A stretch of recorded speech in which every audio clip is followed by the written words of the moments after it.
Olá pessoal, o objetivo da aula de hoje é revisar um pouquinho dos conjuntos numéricos, você já deve ter estudado lá pro fundamental, né?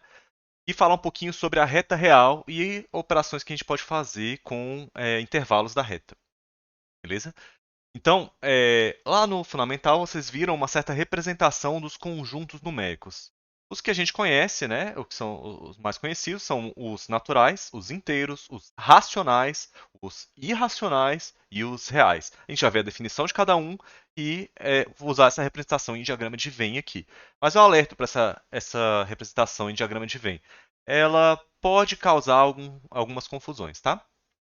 E esse tópico das confusões que o diagrama de Venn pode causar, eu vou abordar numa aula a seguir, beleza? Uma aula bônus, gente. Então, ó, só para vocês se guiarem, é, quando você olha para a definição de cada um, você vai olhar para essa representação aqui e ver se está compatível, se um está contido dentro do outro, ok? O que são conjuntos naturais? O conjunto mais básico de números são os naturais usados para contagem. Então, são os números 1, o 2, o 3, o que você usa para contagem, tá, pessoal? O zero ser natural ou não tem consenso nem entre números de matemáticos, tá? Então, se você chegar no departamento de matemática e falar zero é natural, existe uma chance de alguém brigar com você. E se você falar que zero não é natural, pode acontecer de outra pessoa vir brigar com você. Então, não tem consenso nem entre os matemáticos. Mas para o PAS, a avaliação seriada que vocês fazem no fim do ano, para acesso ao NB, zero é natural, beleza, pessoal? Se você quiser explicitamente dizer que um conjunto não tem o zero, você coloca um asterisco sobre ele, igual está aqui. Ó. Esse n com asterisco significa que eu quero os naturais e eu explicitamente estou dizendo que eu não quero que o zero esteja nele. Tá bom? Isso serve para qualquer conjunto. Se você quiser o conjunto de inteiros sem o zero, você escreve o símbolo de inteiros, que é um zzinho fresco, e coloca um asterisco em cima, tá bom? Então, os números inteiros são os naturais unidos com seus opostos. Então, você pega todos os números naturais, 0, 1, 2, 3, 4, 5, 6, 7, blá, blá, blá, até infinito, e junta com os opostos, o menos 1, menos 2, menos 3, menos 4, menos 5, até o menos infinito. Os números inteiros sempre incluem o zero, tá, pessoal? E aí é consenso, todo mundo acha que o zero é inteiro mesmo. E o motivo da gente usar a letra Z, só como uma curiosidade, esse Z vem de Zahlen, que é inteiro em alemão, tá? Não é de os inteiros, tá? Não é por causa disso. O outro conjunto que vocês conhecem é o conjunto dos números racionais. A palavra racional vem de razão. Então, o conjunto dos números racionais são aqueles produzidos por razões, ou seja, frações, né? Divisões entre números inteiros, todas as possíveis, tá, gente? Então, a rigor, a gente poderia, por exemplo, escolher um número inteiro para colocar aqui, na casinha de cima, e um número inteiro para colocar na casinha de baixo. Então, eu tinha escolhido aqui o número 1 para colocar na de cima e o número 4, dois números inteiros, né? Então, 1 dividido por 4 é um número racional, porque ele é a razão entre dois números inteiros, o 1 e o 4. A rigor, a gente escreve esse conjunto assim, ó. Descreve a propriedade dos elementos do conjunto numérico racionais. É o conjunto de todas as frações, tais que o numerador é um inteiro e o denominador também é um inteiro que não pode ser zero, porque não tem divisão por zero, tá? Uma propriedade desses números racionais é que eles sempre são ou um número inteiro, né? O número 2, por exemplo, é um número racional, porque ele é o resultado da divisão de 2 por 1. Dois números inteiros, beleza. Então, esses números racionais, eles são ou números inteiros, ou a dízima que ele deixa, a parte decimal dele, é periódica, beleza? Então, ó, por exemplo, o número 1 sobre 2, ele é um número racional, o 0,5, né? É o mesmo número, 0,5 e 1 sobre 2. O número 15, número inteiro, é um número racional, porque ele é o resultado da divisão de 15 por 1, dois números inteiros, né? O número 0,666666666 até infinito também é racional, porque ele é o resultado da divisão de 2 por 3. Aqui gerou uma dízima, né? Essa dízima é periódica, porque o 6 se repete periodicamente. Essa fração que origina, né, que gera essa dízima, chama-se fração geratriz desse número 0,66666. E aqui eu coloquei mais dois outros exemplos de dízimas periódicas. Elas podem ter um período maior. Então, 1 dividido por 7, por exemplo, dá 0,142857. 142857, 142857, e esse período 142857 se repete para sempre, tá? E esse tipo de fração com dízima periódica é comum. Todos esses números que eu coloquei aqui nesse quadrinho laranja são números racionais, porque são resultado da divisão entre dois números inteiros, beleza? E agora a gente tem os números que são irracionais. São os números que não podem ser obtidos dividindo os dois inteiros. Então, exemplos desses números são todas as raízes quadradas de números que não são quadrados perfeitos, por exemplo, raiz de 2, raiz de 3, raiz de 5, raiz de 6, raiz de 7, raiz de 11. Todos esses números são números irracionais. É possível provar que se você não é capaz de obter esses números dividindo dois números inteiros. Beleza? Aí eu coloquei mais alguns exemplos. O famoso número π é um número irracional, mas existe uma infinidade de outros, tá? Além disso, todos os números que têm uma dízima não periódica, aquele que o período depois da vírgula não se repete, também são números irracionais. Na verdade, os irracionais são exatamente os números que têm dízima não periódica, beleza? Eles não têm um símbolo definido, tá, gente? Os números irracionais. Às vezes a gente usa o símbolo R dos reais menos o Q dos racionais. Então são todos os números reais que não são racionais. É só para os irracionais, né? Mas eles não têm um símbolo bonitinho específico, assim como os naturais, os inteiros e os racionais, beleza? E por fim, a gente tem os números reais. Os números reais, eles são obtidos a partir da união entre os números racionais e os números irracionais. Quando você junta esses dois, você tem o conjunto dos números reais, beleza? Esse conjunto é considerado um conjunto contínuo. Por quê? Nenhum dos outros que a gente viu até agora tem a propriedade de que escolha dois números desse conjunto, quaisquer números entre esses dois também são números daquele mesmo conjunto. Os racionais não têm essa propriedade. Entre o meio e o 3 meios, por exemplo, tem o raiz de 2. O raiz de 2 não é racional, apesar de você ter escolhido extremos racionais. Os reais têm essa propriedade. Quaisquer reais que você escolha, todos os números entre esses dois que você escolheu também são números reais. Eles não são o conjunto mais extenso que existe, tá?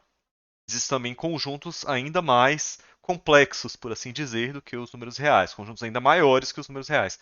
Mas a gente não vai estudá-los até o terceiro ano do ensino médio, tá, pessoal? Depois a gente conversa sobre isso. E por essa propriedade dos conjuntos números reais ser contínuo nesse sentido, a gente pode construir o que a gente chama de reta real. Então, o que a gente vai fazer é construir uma reta orientada, né? Ele tem um sentido de crescimento, essa reta. E a gente associa a cada ponto dessa reta um número real. Então a gente pode fazer o seguinte, ó. Eu desenhei uma reta aqui, com esse símbolo eu indiquei que ela é uma reta real, ou seja, cada um dos pontos que eu escolhi sobre essa reta vai representar em uma ordem os números reais. Então eu coloquei aqui o zero com uma cor diferente, ó, e aqui um pouquinho mais para a direita, tá vendo que a setinha está crescendo para a direita? Um pouquinho mais para a direita tem o número 2, depois do 2 é maior que o 2, né? O número π, que é 3,14, blá blá blá. O raiz de 73 está um pouquinho mais para a direita, que é um número ali entre 8 e 9, né? Aí para a esquerda do zero, né? Para a esquerda do zero ficam os números negativos. O menos 1, menos 26 quintos, que é um número racional, né? Menos 26 quintos deve dar uns 5,2 mais ou menos, né? Então, sobre essa reta, todos os números reais. Cada ponto equivale a um número real. Existem muitos outros, né? Mas eu coloquei só alguns exemplos. Então, os números à esquerda são os negativos, os da direita são os positivos, do zero, né? E cada ponto corresponde a um número real. Então, sobre essa reta, a gente vai construir coisas chamadas intervalos reais. Então, para denotar esses intervalos, eu vou usar exemplos, tá? Então, em cada um desses exemplos, eu construo uma reta real, coloquei só como referência essas colunas pontilhadas aí, com números inteiros, só para a gente ter um posicionamento, tá? Saber mais ou menos onde que a gente está na reta real. E aí, como é que funciona esses exemplos? Eu coloquei aqui essa notação 1, 2, 1.2 ou 1,2, pode ser também, tá? Mas esse colchete aqui significa o seguinte, ó. Eu quero somente os números reais que estão entre o 1 e o 2. Então ali com o extremo inferior o 2, com o extremo superior, com o extremo inferior o 1, com o extremo superior o 2. E esse colchete quer dizer que eu incluo os extremos. Então esse conjunto aqui, quem é que são os elementos que estão dentro desse intervalo real, dentro desse conjunto? O 1, todo mundo que é maior que o 1 até chegar no 2 e inclui o 2. E aí eu represento essa inclusão do 1 e do 2 por essa bolinha fechada aqui, ó, na reta real. Então, o 1 está nesse conjunto? Sim. O 1,4 está nesse conjunto? Sim, está entre o 1 e o 2. O 2 está nesse conjunto? Sim, está aqui, ó. Bolinha fechada no 2. O 1,99 está nesse conjunto, fica bem aqui na pontinha, ó, perto do 2. Tá nesse conjunto. O 2,1 está nesse conjunto? Não. O 2,1 está para fora aqui, ó. Ficaria mais ou menos aqui, ó. Um pouquinho acima do 2, tá vendo? E aí tem outras maneiras da gente representar esses intervalos, incluindo ou não os extremos, tá?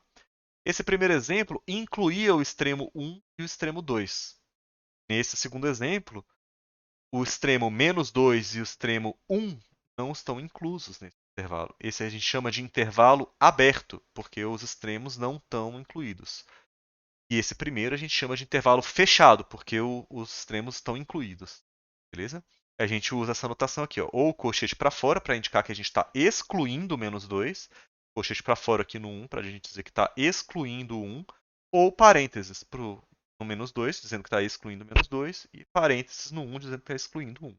Então, por exemplo, ó, o -1,1, um elemento que estaria mais ou menos aqui, ele está nesse intervalo. Eu deixei colorido aqui, ó, todos os números que estão nesse conjunto aqui, nesse intervalo real.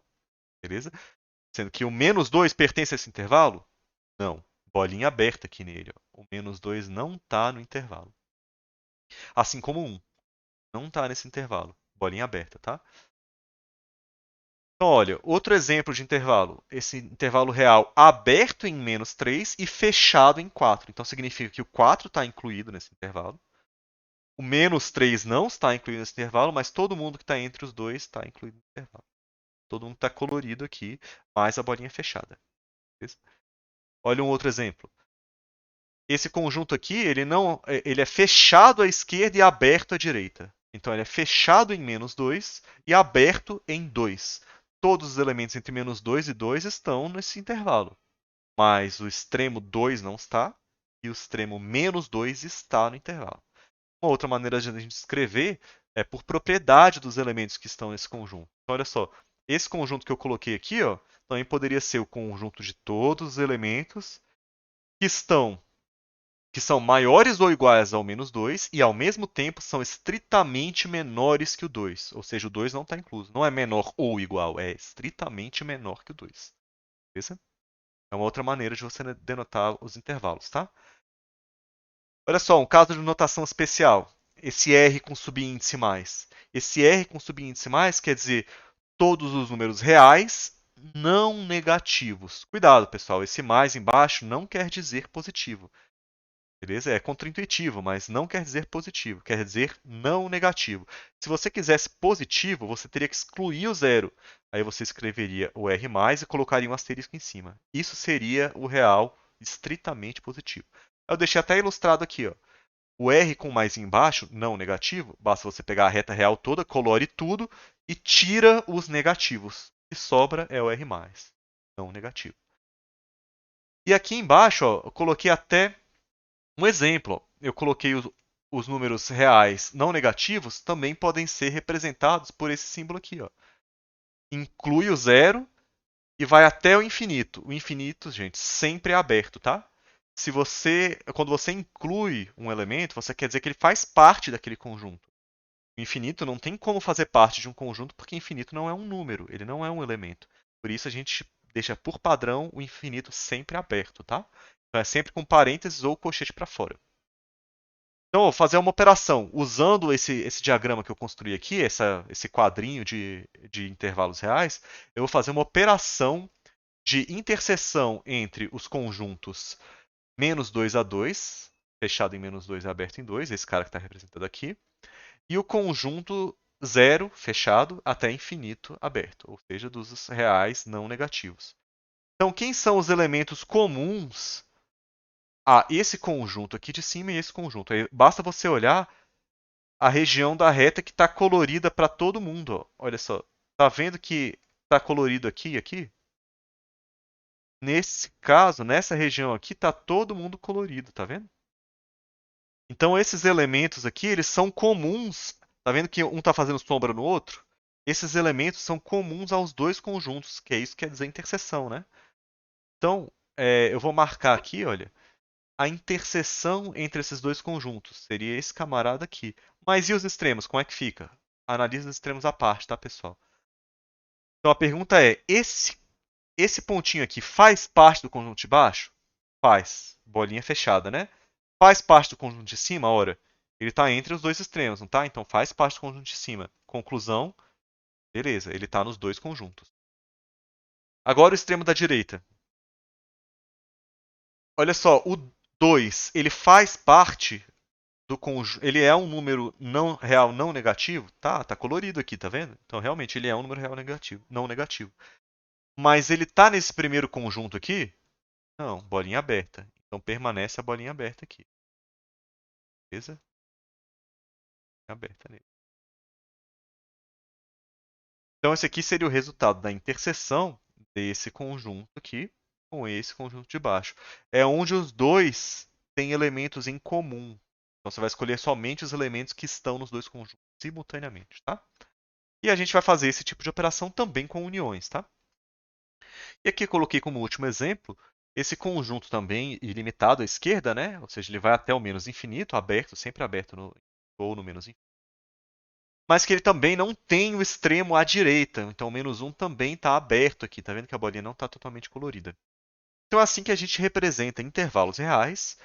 E a gente vai usar esse esqueminha para fazer operações entre intervalos reais, tá? Então a gente coloca um em cima do outro e compara. Se você quiser fazer interseção, ou se você quiser fazer união, você vai juntar todo mundo. E eu deixei aqui alguns exercícios para vocês fazerem em casa.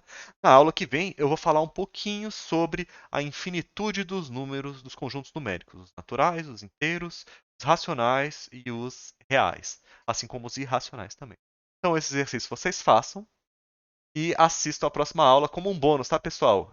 Na próxima aula eu não vou cobrar o conteúdo, mas eu recomendo que vocês assistam como uma aula interessante. Valeu, gente, até mais.